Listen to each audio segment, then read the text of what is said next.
Alors, ce matin, j'aimerais parler de quoi? De la victoire dans nos combats intérieurs.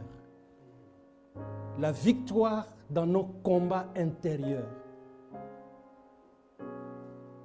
L'intériorité. Notre intérieur. Dans un culte de vieux.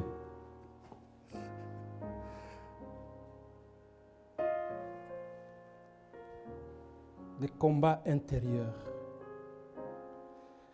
De quoi il est question? Il arrive que nous passons par des moments de ces combats intérieurs. J'aimerais parler surtout à des chrétiens adultes qui ont déjà expérimenté le Seigneur. Peut-être moins aux jeunes chrétiens, mais aussi aux jeunes chrétiens. Parce qu'il arrive que tu traverses des moments d'un combat intérieur. Et ce combat se caractérise parfois par le manque de paix, la culpabilité, la fatigue, le manque de motivation. On ne se sent pas à l'aise. On se sent découragé. Ça peut être parce qu'on a péché, même parce qu'on n'a pas péché. On n'a rien fait. Mais tu vois que certaines choses peuvent venir te décourager. Des situations de la vie, les situations relationnelles, les contextes dans lesquels on se trouve. Je l'ai vu plusieurs fois avec les enfants ou bien des personnes qu'on a suivies. Quelqu'un qui a en face des examens. Moi, je vois souvent ma fille, j'ai fait cette expérience-là avec une de mes filles, découragée totalement. Elle pense que non, elle ne va pas réussir. C'est trop grand. J'ai tellement des examens à présenter. Alors, directement, on se sent en position de défaite. On n'a pas envie même d'étudier. Parce qu'on sait qu'on ne va pas réussir. Mais il arrive aussi que vous accompagnez une telle personne et elle réussit brillamment. Donc, alors comment comprendre qu'avant, on était prêt à baisser les bras et puis après, on réussit, pas seulement réussir, mais brillamment. Ça signifie que quand nous sommes dans ces moments de faiblesse, dans ces moments de peur, de manque de paix, de manque d'assurance, nous ne devons pas nous fonder sur ces situations-là. La foi, c'est vivre au-dessus de cela. Mais on n'est pas, on est fait de chair et de sang. C'est pourquoi, quel que soit le niveau de notre foi, à un moment donné, on peut se retrouver toujours dans ce sens-là. Même Paul, quand Paul parle de l'écharde, on ne sait pas de quoi il parle. Mais Jésus ne l'a même pas guéri. Il a dit, ma grâce te suffit. Et pourtant, c'est le grand apôtre Paul. Amen. Alors c'est pourquoi je voulais, c'est le message que le Seigneur m'a mis ce matin. Le premier texte que je vais vous lire, c'est dans 2 Corinthiens. 2 Corinthiens chapitre 10. 2 Corinthiens chapitre 10, en fait c'est notre texte de base pour ce message. 2 Corinthiens chapitre 10, de verset 3 à verset 5. Alors Paul dit ceci, « Si en effet nous vivons dans la réalité humaine, nous ne combattons pas de façon purement humaine. En effet, les armes avec lesquelles nous combattons ne sont pas humaines, mais elles sont puissantes grâce à Dieu pour renverser des forteresses. Nous renversons les raisonnements et tout obstacle qui s'élève avec orgueil contre la connaissance de Dieu, et nous faisons toute pensée prisonnière pour qu'elle obéisse à Christ. Amen. Il faut bien relire encore ces versets très bien pour comprendre les enjeux. Si nous marchons, si nous vivons dans la réalité humaine, les combats que nous menons ne sont pas toujours humains. Et même dans des combats humains, il y a une réalité invisible qui est là. Et Paul dit dans Éphésiens 6 que nous ne luttons pas contre les réalités humaines, contre la chair et le sang, mais contre toutes sortes de dominations, toutes sortes de principautés, toutes sortes de pensées, toutes sortes de choses que vous ne pouvez pas imaginer, qui peut traverser votre être. Même si vous êtes rempli du Saint-Esprit. Jésus était rempli du Saint-Esprit et il est parti dans le désert, conduit par l'Esprit pour être tenté. Mais il n'a pas succombé. Donc, le problème, c'est que nous savons des réalités qui, c'est incroyable, que nous ne maîtrisons pas. Et peut faire tout simplement que le matin, tu te lèves, j'ai envie de ne rien faire. Amen. Je n'ai envie de ne même pas prier, de ne rien faire. Si ça dépendait de nous, des enfants, de tout ça, ils ne viendront même pas à l'école, ils ne viennent pas. Il y a 2 semaines, je devais donner un cours. Les élèves, parce que vous savez, c'était la fête, donc, alors une grande partie de l'école n'était pas là. Alors moi, je donne des cours de religion protestante. Donc, ma classe, normalement, est là, parce qu'ils n'ont pas une fête. C'était la fête de la fin du Ramadan. Mais les protestants ne font pas le Ramadan. Ils sont là, toute la classe est là. Mais parce que tous les autres cours, il n'y avait pas la totalité de la classe. Donc, on vient dans les cours de religion protestante aussi, on n'a pas envie de faire quoi que ce soit. Parce que tous les autres cours, on n'a rien fait. Mais ici, nous sommes au complet. Je vous assure, j'ai discuté avec les élèves. Après, je me suis rendu compte, non, j'ai fait fausse route. Ils n'ont pas envie. Amen. Donc, tu peux te poumonner à parler. Non, ils ne sont pas là. Ils sont déjà déconnectés. L'école où il n'y a pas d'école. Pas même de cours de religion. Non, dans la mentalité. Amen. Nous ne luttons pas contre la chair et le sang. Donc nous devons savoir cela, que notre vie chrétienne, c'est une vie de combat. Il y a des moments, nous devons savoir comment alors, dans ces contextes, ça peut être un découragement pour une souffrance quelconque. Il y a des choses, parfois nous n'avons pas le courage de donner des témoignages. On s'est fait un constat ici. Hier, on dit, mais c'est bien quand même de donner quelquefois des témoignages.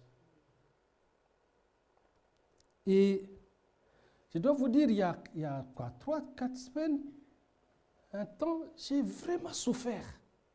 Vraiment souffert. J'avais un problème avec les bras. C'était terrible. Et je suis allé voir un kiné. Le kiné m'a donné des exercices. C'est un kiné qui ne soigne même pas. Il te dit d'aller faire des exercices. À un moment donné, j'ai dit non, mais j'ai quand même un fils kiné. Mais mon fils, il n'est pas disponible. Mais en fait, j'ai coupé, quoi. J'ai trouvé une formule, je devais me renseigner. Donc j'ai 18 séances, mais ça ne sert à rien parce qu'il va seulement pour vérifier si tu as fait des exercices. Non, non, non. Mais vraiment, je dois témoigner que Dieu m'a guéri. J'ai dit au kiné, bon, j'ai mon fils qui est kiné. Il dit, ah bon, oui, ok. Il dit, mais je pense que c'est bien que je continue avec mon fils.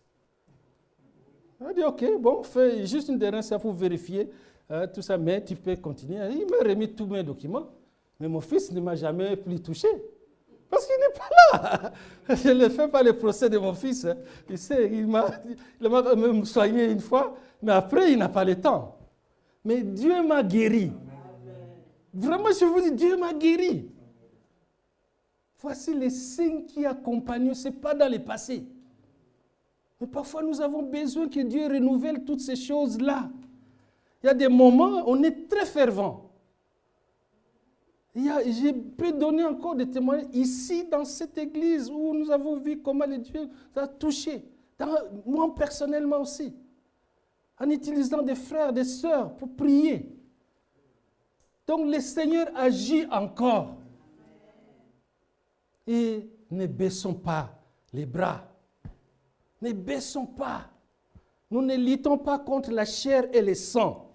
Et le Seigneur, c'est pourquoi j'ai dit ce message, j'ai dit je dois transmettre ce message. Il y a des combats. Il y a des jeunes, je crois, qui sont dans la période de session. Mais peut-être que tu es découragé. Et comme je parle de l'intériorité, il n'y a personne qui les voit. Il n'y a que toi seul. Tu peux en train de vivre quelque chose pendant que tu portes un fardeau, tu portes un combat que personne ne connaît, que tu n'as jamais dit à personne. Il dit, si nous marchons dans la chair, si nous vivons sur le plan humain, le combat que nous menons n'est pas du domaine humain. Mais nous avons les armes. Voilà la bonne nouvelle. Nous avons les armes pour renverser des forteresses. Amen. Nous avons les armes. Dieu nous a donné des armes. Et c'est ça que je voulais apporter ce matin.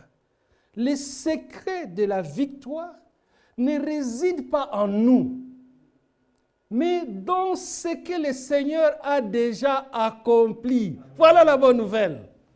Amen. Donc, premier point, parce que le thème c'est les secrets de la victoire dans nos combats intérieurs ou dans les combats intérieurs. Et ce combat est surtout du niveau de la pensée, de l'ambiance, de l'atmosphère. Vous savez, quand je vais vous donner une lecture simple de moi-même, par exemple. Quand on entre parfois ici, les dimanches matin, comme aujourd'hui, tu entres, on est là, il n'y a que Nathan, il y a ici, mais qu'est-ce que c'est? On sait que les jeunes vont venir après-midi. Tu peux être découragé déjà, seulement dire, oh là là, le culte aujourd'hui, ça va être que le culte des vieux là. Non, le Seigneur est vivant. Amen. Amen. Le Seigneur est vivant. Dis à votre voisin, le Seigneur est vivant. Il est ressuscité. Il est là, avec nous, avec moi. Donc c'est ce combat-là. Quand tu passes par un moment, peut-être qu'une souffrance quelconque, un deuil, ça peut être que le cœur est en deuil. Et ce sont des réalités, des réalités. Peut-être que tu regardes ton compte, tu n'as pas assez pour vivre. Peut-être qu'il y a tel ou tel défi qui est là devant toi. Mais qu'est-ce que ça fait? Ça produit en toi une sorte de pensée, une sorte d'attitude. Et ça te met dans la faiblesse. Ça ne t'encourage pas à prendre des initiatives ou à faire quelque chose. Ou bien une déception. Si on a été déçu, que ce soit déception amoureuse, déception pour autre chose, à un moment donné, on est découragé. On n'a pas envie de faire quoi que ce soit. Si nous marchons dans la chair, nous ne combattons pas selon la chair. Notre combat, nous devons puiser les armes du Seigneur. Le Seigneur, Paul dit, revêtez-vous de toutes les armes de Dieu. C'est pourquoi les chrétiens adultes, c'est celui qui sait manier les armes. Il sait manier les armes. Il y a quelques jours, Dieu m'a mis à cœur un texte. J'ai prié dans ce genre de combat, c'est pourquoi je partage ce message. C'est dans l'épître de Paul aux Colossiens. Et j'aimerais que dans les armes que nous avons, j'ai parlé de ce que le Seigneur a déjà accompli. C'est sur ces armes-là, la solution dans les secrets, c'est d'utiliser les armes que le Seigneur nous donne par ce qu'il a accompli. Il y a quelques temps, je crois, il y a 2 semaines, j'avais prêché sur de grandisser dans la grâce et dans la connaissance du Seigneur. L'apôtre Paul lui-même, il a fait cette expérience-là. C'est-à-dire, il dit que tout ce qui était pour moi comme des gains, c'est-à-dire sur quoi il s'appuyait. Parce que généralement, je vais vous expliquer, quand on connaît le Seigneur, à un moment donné, nous marchons avec une assurance parfois qui est personnelle. Surtout quand on a atteint un certain niveau de la foi, on pense que rien ne peut m'ébranler. Alors, on est tellement sûr de notre morale, de notre bonne conduite, de tout ça. Mais, et c'est un peu l'apôtre Paul quand il parle de la loi, donc le fait d'être légaliste, de suivre correctement la loi et tout ça, il pensait non, Jésus là c'est la foutaise. Alors nous c'est la loi, on respecte la loi et tout. Mais Paul a compris qu'il devait compter sur le Seigneur, de connaître vraiment qui est Jésus, qu'est-ce qu'il m'apporte.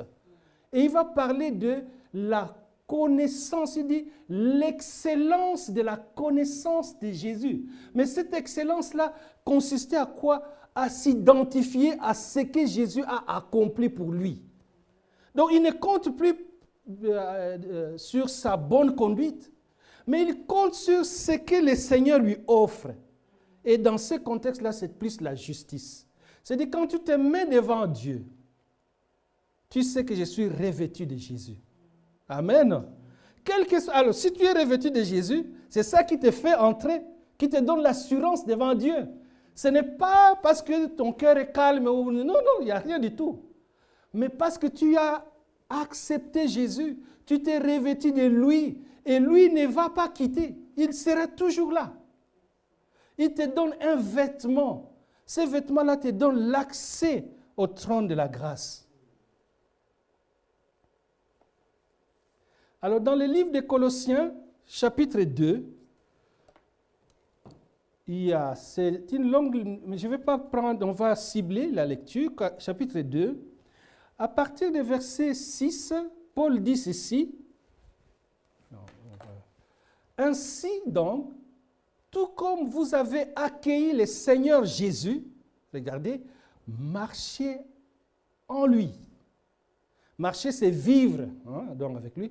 Soyez comment? Enracinés et fondés en lui, affermis dans la foi, telle qu'elle vous a été enseignée, et soyez riches en exprimant votre reconnaissance à Dieu. D'abord là.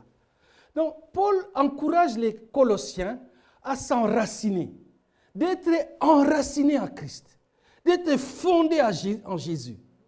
Et il est question dans l'ensemble du passage de vivre dans la conformité, de se conformer, de s'identifier avec Jésus. Jésus le dit dans l'Évangile, juste en passant, quand vous lisez Jean chapitre 15, il parle que nous sommes une même plante, nous sommes devenus une même plante. Il dit, alors il va parler de demeurer dans le Seigneur, demeurer en moi. Car sans moi, vous ne pouvez rien. Donc tu dois à un moment donné comprendre cela, que pour que je réussisse, pour que l'ambiance change, pour que l'atmosphère de ma tête, de mes pensées, de mes situations change, il faut que je sois enraciné profondément en Jésus. Amen. Qu'il soit enraciné. Et maintenant, Jésus, qu'est-ce qu'il a fait? Donc, c'est là, je vais sauter pour ne pas rester là. Alors, les versets, on a dit,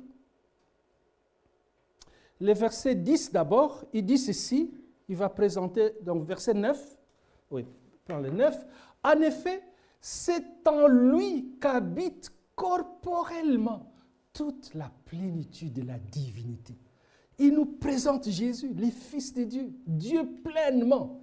Donc en Jésus habite corporellement toute la plénitude. Donc il est Dieu plein. Donc, je vais les termes techniques, dans son essence, dans sa nature, il est divin. Mais il est devenu aussi homme. Mais pourquoi? Pour offrir le sacrifice. Et c'est comme ça que même les chants qu'on a chantés à la fin, si vous avez vu, tous les messages sont centrés sur la croix. Donc mon message de ce matin. Donc, qu'est-ce que Jésus a accompli? Et alors, il va continuer, on continue la lecture. Vous avez tout pleinement en lui, qui est le chef de toute quoi? Domination et de toute autorité. Et dans ce livre aux Colossiens, on est dans un monde antique, ces Colossiens, donc on est en Asie mineure, il y a toutes sortes de pratiques occultes dans cet environnement-là. Mais Paul va annoncer Jésus qui est au-dessus de tout cela, qui est Seigneur. Amen. Il est alors, mais en lui, nous avons tout pleinement. Et on va continuer, mais je reste à la croix. On descend, on continue la lecture. C'est en lui aussi que vous avez été circoncis d'une circoncision qui n'est pas faite de la main de l'homme, mais de la circoncision de Christ qui consiste à vous dépouiller du corps et de votre nature pécheresse. Et la circoncision, là, c'est la conversion du cœur. Parce que tu es devenu enfant de Dieu dans votre cœur. Et tu es maintenant attaché à ce que Jésus a fait. Et on va voir la suite maintenant. Il dit, vous avez été ensevelis. Donc, on a été enterrés avec lui par les baptêmes et vous êtes aussi ressuscités. Et avec lui, par la foi en la puissance de Dieu qu'il a ressuscité des morts. Donc, notre vie est identifiée à lui. Je ne parle pas de la conformité à lui. Donc, on est identifié à Jésus dans sa mort. Et Paul dira même ailleurs dans Galates, il dit, si j'ai été crucifié. C'est-à-dire que nous suivons à la croix, Jésus est mort avec nous. Donc, j'ai été crucifié avec Christ et maintenant j'ai été aussi enterré. Amen. Ou enseveli. Mais pas seulement que je reste dans l'ensevelissement, dans la tombe, parce que dans la tombe, Jésus n'est plus là. Il est ressuscité. Je suis aussi ressuscité avec lui. Alors tout ce que Jésus a accompli est à moi. Amen. Et donc, en m'identifiant en Jésus, donc je vis même aujourd'hui dans mon combat d'aujourd'hui. Jésus, il n'est pas mort aujourd'hui.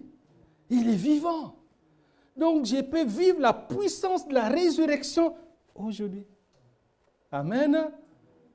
Parce que je suis ressuscité. Dans la nouvelle vie, il y a la nouvelle naissance. On est une nouvelle personne. Alors voilà, donc on continue. Voilà ce qui nous fera encore plus du bien. On va prendre les 13. Oui. Alors, on prend là c'est les 13, oui. Vous qui étiez morts en raison de vos fautes. C'est-à-dire que dans les péchés, nous étions morts. Et de l'incirconcision de votre corps. Donc on était des incirconcis, on ne suivait pas Dieu. Mais il vous a rendu à la vie avec lui. Il nous a pardonné toutes nos fautes. Alors là, on est maintenant sur un point important. Le pardon. Et le pardon te donne, parce que nous parlons de la victoire. Je vous rappelle sur les combats intérieurs, qui peut être quoi? La culpabilité. Tu te sens coupable. Je me rappelle à un moment donné dans ma jeunesse, j'ai vécu des temps toujours d'angoisse intérieure et tout ça. J'ai dû confesser tout ce que je pensais être péché ou quelque chose, tout ça. Mais ça ne changeait pas. Mais ici, il faut t'approprier. Et là, on est sur le terrain du pardon. Vous avez été, en raison de vos fautes, vous étiez incirconcis. Mais il vous a pardonné. Dieu vous a pardonné. Si vous êtes devenu enfant de Dieu et que vous l'avez confessé, le Seigneur a pardonné ces choses-là que vous avez faites. Alors, il faut accepter son pardon. Et ne pas rester dans la culpabilité. Parce que sinon, des années passent, on se sent toujours coupable. Mais si tu as déjà demandé pardon à Dieu, pour n'importe quoi, que tu as vraiment demandé pardon à Dieu, accepte son pardon. Amen. Parce que la culpabilité fera toujours que tu te sens toujours coupable. Et tu vas toujours confesser. Non, non. Accepte le pardon de Dieu. Amen. Sur le plan humain, on comprend très bien. Moi, avec Nathan, quelquefois, on a eu un peu des embrouilles. Ça arrive entre père et fils. Je prends un bon exemple comme ça. Mais peut-être avec maman Jeanne aussi. Mais maintenant que nous, on s'est réconciliés, je dis, bon, chérie, pardonne-moi. Parfois, je ne dis pas comme ça. Hein. Je dis, forgive. Je n'ai pas honte de dire. Elle sait quand je dis ça, donc vraiment, je lui demande pardon. Mais après, imaginez que chaque fois que je vois maman Jeanne, je dis, ah, non, elle ne m'a pas parlé. Non. Elle, si elle me dit ça, moi, je dis, mais non, ce n'est pas un problème. Attends, bon, papa, tu vois, tout ça. Hein? Je dis, bon, j'ai déjà pardonné, c'est fini. Nous devons avoir cette relation-là avec Dieu. Tu as déjà dit ça à Dieu. Accepte. Ne pense pas toujours là. Mais qu'est-ce qui se passe? C'est parce que dans cette histoire du monde spirituel, il y a un autre acteur. Il y a d'autres personnes, d'autres réalités, si je peux dire, qui sont là pour nous rappeler toujours notre faute, bien que le Seigneur t'a déjà pardonné. Nous devons avoir le courage de dire non, il m'a déjà pardonné. Amen. Et je n'ai pas... Et c'est comme ça Paul dit, qui accusera les élus de Dieu? C'est Dieu lui-même qui justifie. Amen. Et c'est Dieu qui justifie. J'ai lu une histoire vraie d'un enfant impossible, rebelle, qui était vraiment, il a fait des atrocités. Et puis il arrive au procès parce qu'on devait les placer quelque part. On ne savait pas qu'est-ce qu'il faut faire. Et c'est un enfant, je pense, qui n'avait pas de parents. Alors, mais il était tellement bandit. Et bon, on l'amène au procès. Le juge est là. Alors, on écoute, mais finalement, l'enfant voulait changer. Il dit, en tout cas, il regrette ce qu'il a fait. Alors, comme il fallait lui donner un prodéo, donc un avocat, alors les juges donnent un avocat pour qu'on puisse défendre ces jeunes enfants. Et l'avocat vient, il dit donc au juge, il dit, en tout cas, donnons une chance à cet enfant. Et comme il reconnaît sa faute, j'aimerais quand même m'occuper de lui. Mais dans sa façon de parler, donc, il a fait une imprudence. Et il dit, Père, alors, c'est ce qu'il ne devait pas dire en fait. En fait, c'était quoi? Donc l'avocat, c'était le fils du juge. Donc, par maladresse ou quoi, il a dit, Père, donc donne une chance à cet enfant. Alors il dit, ok, bon, on te donne la charge de cet enfant. Et c'est comme ça que le juge a pris l'enfant. Et donc l'avocat a pris l'enfant à sa charge, qui finalement l'a aidé, l'a adopté, et puis cet enfant a pu changer de vie vraiment. Parce qu'il devait entrer dans une famille et tout ça. Mais dans l'histoire, l'avocat, c'était le fils du juge. Ouais, donc, et c'est ce que Jésus a fait. Imaginez qu'on trouvait cet enfant quelque part, il me dit, toi tu viens où? Je viens. Mais non, toi les bandits, qu'est-ce que tu fais là? Il y a un avocat. Amen. Qui a pris la place. Qui a pris la responsabilité. Et regardez, alors, j'aimerais quand même que nous découvrons, pas que nous découvrons, que nous repassons ce texte qui suit dans cette question de pardon. Alors, on va entrer, donc on était à 13, il faut passer à 14. Il dit ceci, il a effacé l'acte rédigé contre nous, qui nous condamnait par ses prescriptions. Et il a annulé en le clouant à la croix. Ce verset est très profond. Jésus donc a pris, donc il y avait tout un dossier qui était rédigé contre toi. Mais Jésus a annulé cela. La condamnation, il l'a annulé à la croix. Et alors la suite, il a effacé évidemment la suite. Et il a ainsi dépouillé les dominations et les autorités et les a données publiquement en spectacle en triomphant d'elle par la croix. C'est-à-dire qu'à la croix, Jésus a déchiré les documents là, il a annulé cela. Il y avait un procès comme l'enfant là, voilà, c'est un bandit, il a fait ça, tout ça. Alors bon, l'avocat prend et dit, ok père, moi je le prends en charge. Alors ces dossiers, on les met de côté. Amen. Ce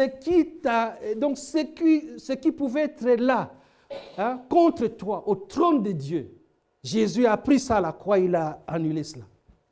Donc il n'y a plus rien. Amen. Si maintenant on veut chercher, mais où est le dossier? Non, c'est l'avocat qui s'en occupe. Et notre avocat, c'est Jésus.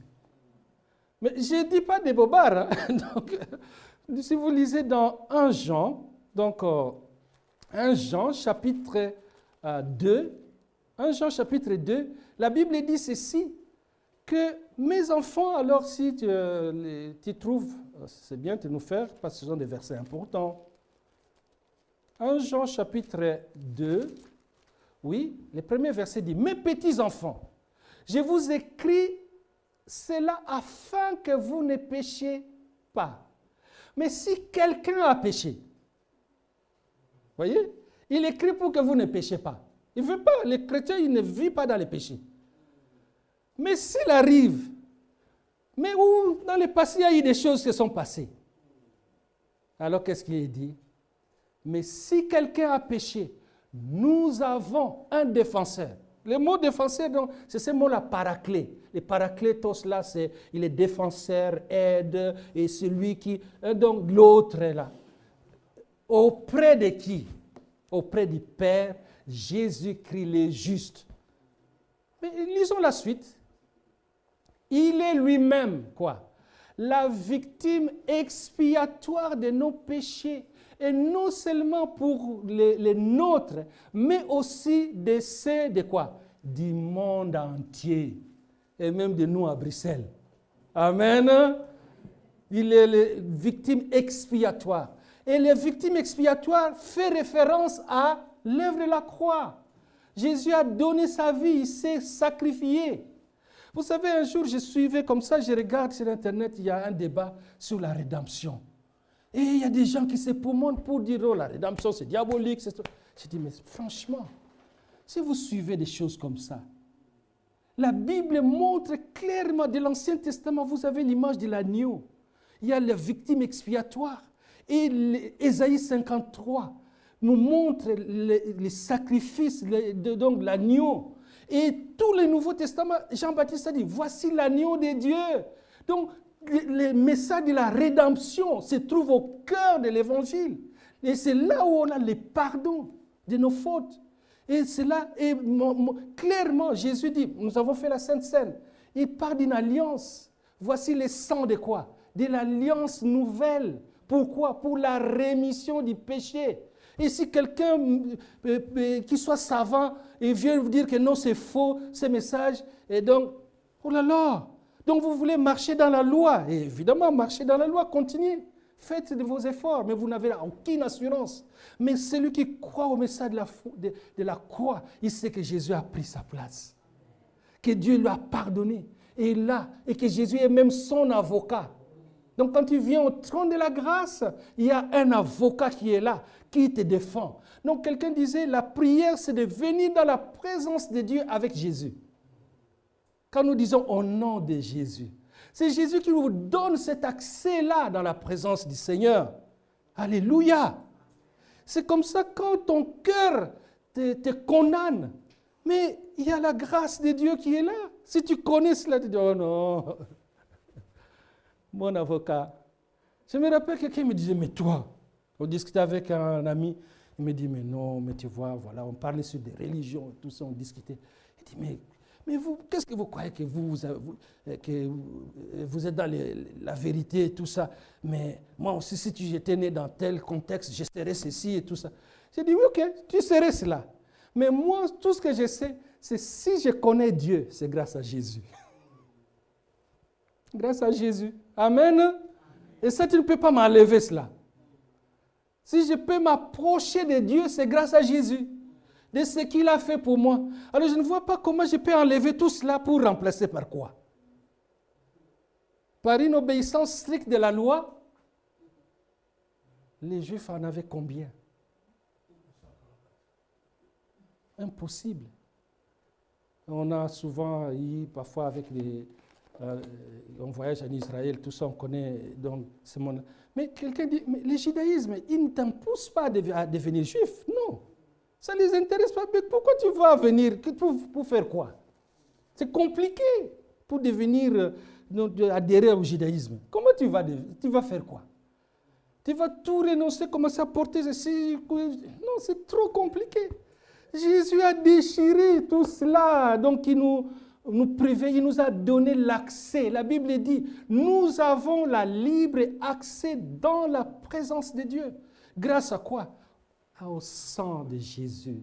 Et quand les versets qui précèdent au chapitre 1, les versets 5, donc on continue, mais peut-être 7, il va dire que si nous marchons avec le Seigneur, qui est lumière, nous, prends le verset Jean 1, 1 Jean 1, mais le verset 7 probablement, et il dit, le sang de son Fils nous purifie de toute iniquité. Lucas, oui. Si nous marchons dans la lumière, tout comme Dieu lui-même est dans la lumière, nous sommes en communion les uns avec les autres et le sang de Jésus, son Fils, nous purifie de tout péché. Waouh! Magnifique! J'ai une voiture, excusez-moi, j'ai une voiture qui a un système automatique. Alors, dans ce système-là, c'est-à-dire que quand la pluie vient, directement, les essuie-glaces commencent à fonctionner. Donc, ça signifie que si tu jettes même de l'eau sur ma voiture pendant que je suis en train de rouler ou se démarrer, ça va déclencher les essuie-glaces. Le sang de Jésus, son Fils, vous purifie de toute iniquité.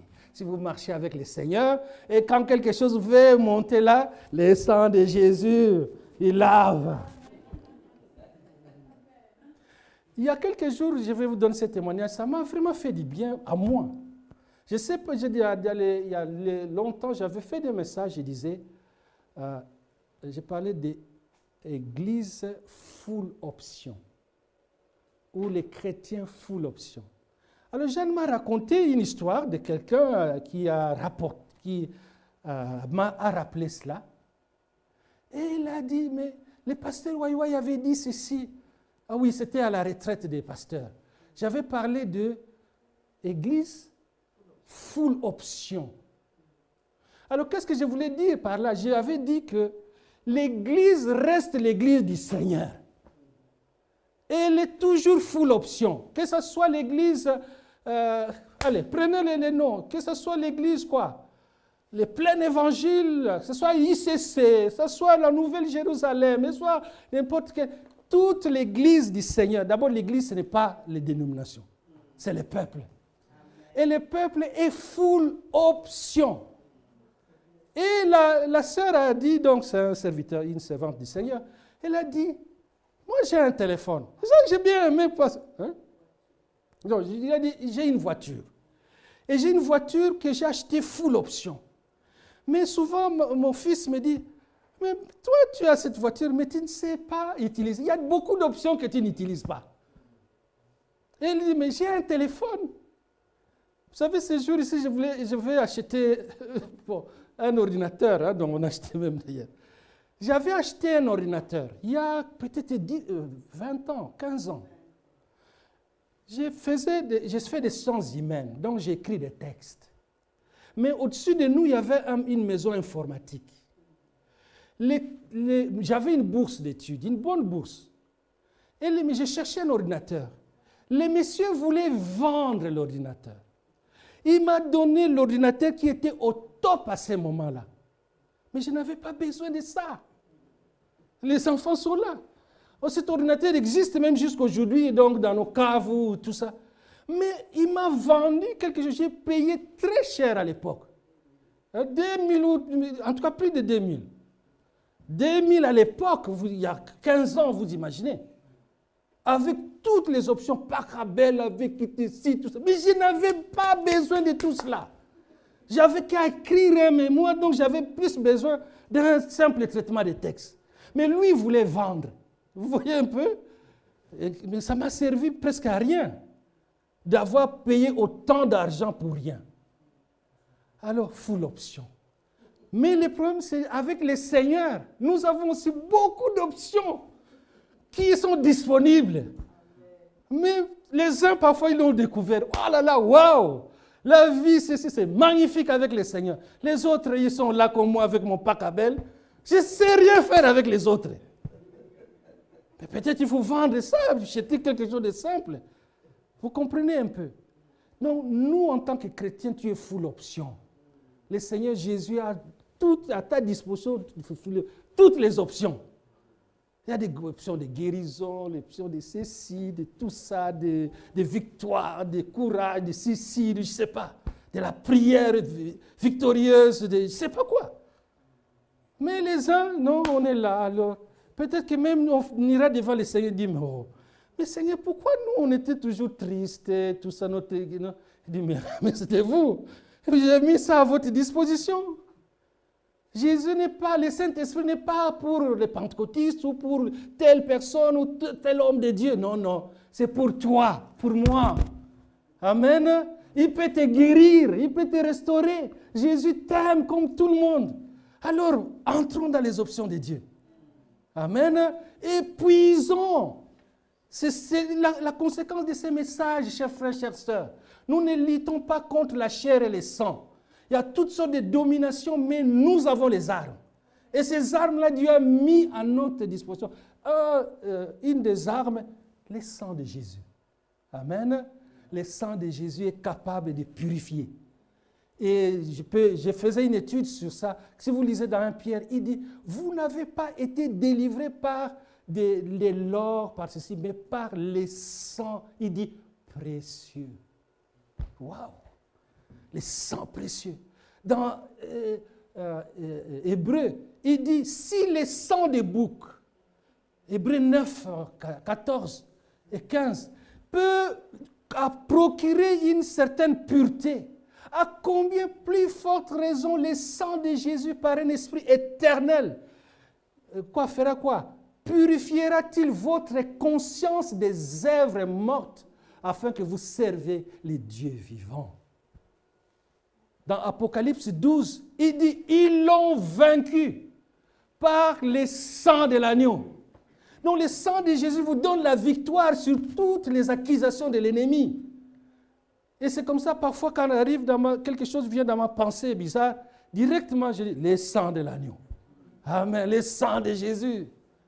Et je prends l'équilibre, je prends le contrôle. On a parlé de la mentalité, des pensées. Il y a un grand combat qui se passe. On ne sait même pas. Il y a quelqu'un qui nous a enseigné il y a longtemps quand on était jeune dans ma vocation. Il disait, quand tu veux servir Dieu, alors c'est alors que tu vis des tentations et toutes sortes de pressions de l'ennemi. Mais nous ne savons même pas quand on dit les tentations de Jésus. On dit l'ennemi l'a transporté jusqu'à la montagne, il lui a fait voir. Mais peut-être que ça se passe là. Amen. Dans la pensée, dans notre être intérieur. Parce que le diable n'a pas le contrôle de transporter Jésus et de le pousser. Mais Jésus pouvait donc être vainqueur dans ces choses-là. La tentation, la Bible dit, quand vous lisez le cycle de la tentation dans Jacques, vous verrez que la tentation vient par la convoitise interne, ceci, et tout, c'est un processus. Mais dans ce processus-là, avant peut-être de tomber, même avant de tomber, il y a toujours Dieu est fidèle, il va toujours donner des mécanismes pour te faire sortir. Alors il faut saisir cela. À ce moment-là, et changer. Donc c'est comme quelqu'un qui nous a enseigné en tant que jeune, il disait que vous savez, tous ces combats de sensualité, tout ça, ça se joue sur la tête, c'est dans les pensées. Mais la pensée, c'est comme une chaîne. Donc tu peux être là, tu vois, non. Quand tu as ta télé, tu vois que non, l'image ne t'intéresse pas, tu zappes, tu passes à une autre. Et nous, les enfants de Dieu, nous devons être comme ça. Tu vois que non, tu es dans un environnement qui ne t'aide pas, qui veut te détruire, mais change de chaîne. Même si c'est toi-même. Alors Jésus a dit, si vous demeurez en moi, qu'est-ce qui continue de dire? Mes paroles demeurent en vous et demandez. Donc il y a deux choses, et je vais parler de la prière dans ce sens-là et de la parole. La parole de Dieu a la force de changer cela. C'est-à-dire que c'est des grandes chaînes ici que vous avez là. Hein? Vous avez des séries de films ici que vous pouvez suivre, mais c'est extraordinaire. Sans télé, sans rien, Internet, maintenant on dit des TikTok ou des choses, je ne sais pas. Parce que moi quand je dis toujours télé, les gens me disent, mais toi tu es toujours dans les... Les gens ne sont plus dans les télés. Ils sont dans leur téléphone. Mais même là, tu peux zapper. Tu zappes, tu peux trouver quelque chose qui te raconte une histoire de Jésus. J'ai vu même dernièrement avec les élèves, j'ai dit, je veux quoi? Les miracles de Jésus. Mais ça c'est intéressant. Et on fait défiler. Voilà, Jésus a guéri d'abord, il a fait ceci, il a changé l'eau en vin. Et une série, on te raconte. Tout. Mais à la fin du cours, les enfants qui étaient un peu, ne voulaient pas, mais ils voient quand même après, on se rend que ça nous a pris. Parce qu'il y a des gens aussi qui se consacrent pour utiliser les outils que nous avons pour mettre la parole de Dieu en valeur. Alors ne perdez pas le temps seulement à suivre. Ah non, mais c'est film. Non. Suivez, il y a d'autres séries ici. Terrible, c'est intéressant. Qui peut être, même la comédie, tu peux être là, oh là là, c'est pas vrai. Toi seul, la parole de Dieu. La parole de Dieu. Voilà, chers frères, chères sœurs, je me résume parce que je dois terminer mon message. Et cela va nous amener à quoi? Comme on a lu ici, à la consécration. À savoir vivre avec le Seigneur. Chaque fois qu'on est dans ces combats intérieurs, donne-toi au Seigneur. Remets-toi au Seigneur. Moi, il m'arrive souvent de dire, Seigneur, je renouvelle ma consécration. Amen.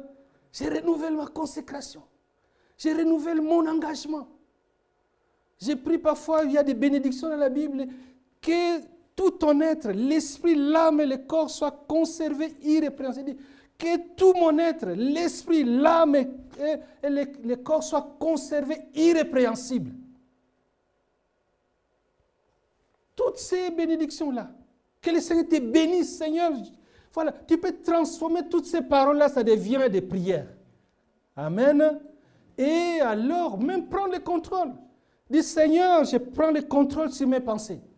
Seigneur, je te demande de me donner les contrôles. Il dit, et la paix de Dieu qui surpasse toute intelligence gardera vos cœurs et vos pensées en Jésus-Christ. Dis, Seigneur, j'aimerais être revêtu de ta pensée dans cette journée. Parce que nous vivons dans les environnements, je vous dis, que ce soit professionnel ou même familial, parfois des gens qui râlent tout le temps, qui murmurent, qui critiquent, qui racontent n'importe quoi. Et tu es là. Oh, mais vous savez, encore, il y a ceci à l'école, on va faire ceci, on doit faire grève, on doit faire ceci. Oui, tout ça sont légitimes. Mais moralement, qu'est-ce que ça fait dans notre... Après, tu rentres à la maison, tu n'es pas content. Mais prenons les contrôles. Amen. Élargissons notre pensée. Ayons les pensées du Seigneur. Même quand nous nous sentons découragés, non, Seigneur, je me lève. La Bible dit, fortifie-toi, prends courage.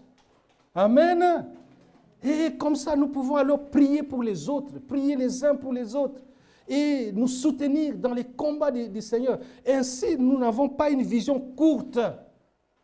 C'est-à-dire que nous ne définissons pas notre vie par rapport à ceci, mais en voyant ce que le Seigneur a accompli.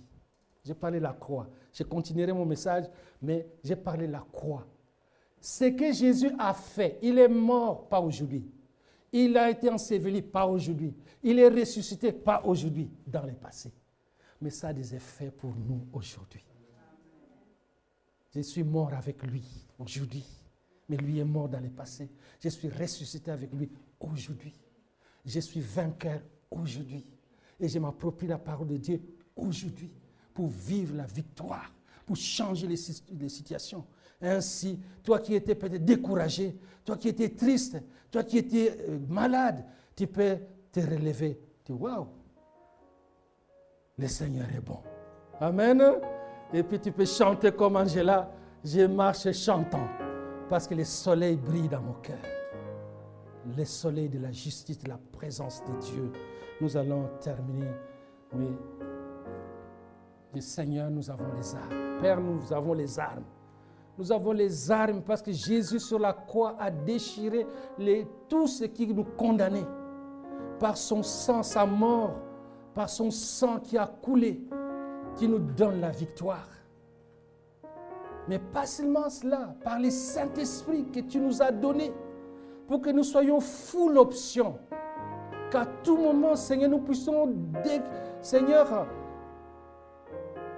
allumer les options que nous ne maîtrisons plus ou que nous ne connaissons pas, Seigneur. Donne-nous la sagesse, l'intelligence, Seigneur, de vivre dans la plénitude. Tu as dit, je vous suis venu pour que mes brebis aient la vie et qu'ils soient dans l'abondance. Seigneur, j'aimerais prier pour mes sœurs. J'aimerais prier pour mes frères. J'aimerais prier pour chacun de nous, pour celui qui passe par un moment difficile, un moment de crainte, un moment de peur, un manque de paix, une tristesse, Seigneur, un deuil, une angoisse, Seigneur, une crainte. Nous voulons proclamer la victoire de la résurrection. Nous voulons proclamer que le tombeau est vide, la pierre a été roulée, que Jésus est ressuscité. Et nous voulons proclamer que la parole de Dieu dit vrai. Tu nous as donné le pouvoir de marcher sur les serpents, sur les scorpions, sur toute la puissance de l'ennemi. Et rien ne pourra nous nuire parce que nous sommes couverts. Nous sommes gardés. Oh Seigneur, remplis-nous de l'assurance de te connaître et de grandir dans la connaissance du Seigneur, en qui nous avons tout pleinement. Oui, Seigneur, même ce que nous n'avons pas demandé, nous croyons, Seigneur, qu'en nous connectant à toi, tu nous donnes toutes choses. Tu nous donnes toutes choses pour marcher d'une manière digne de toi et pour être vainqueur dans toutes les situations. Seigneur, nous prions pour celui qui est malade, celui qui sent une souffrance quelconque, Seigneur, au nom de Jésus. Ensemble, nous proclamons la guérison de Dieu, la restauration, la guérison intérieure, la joie, Seigneur, dans notre cœur, dans notre vie, la joie de te connaître. Oh, quel bonheur de te connaître. L'ami qui ne change pas. Merci pour ta fidélité, Seigneur. Bénis ta parole dans nos cœurs. et fais-nous du bien. Au nom de Jésus.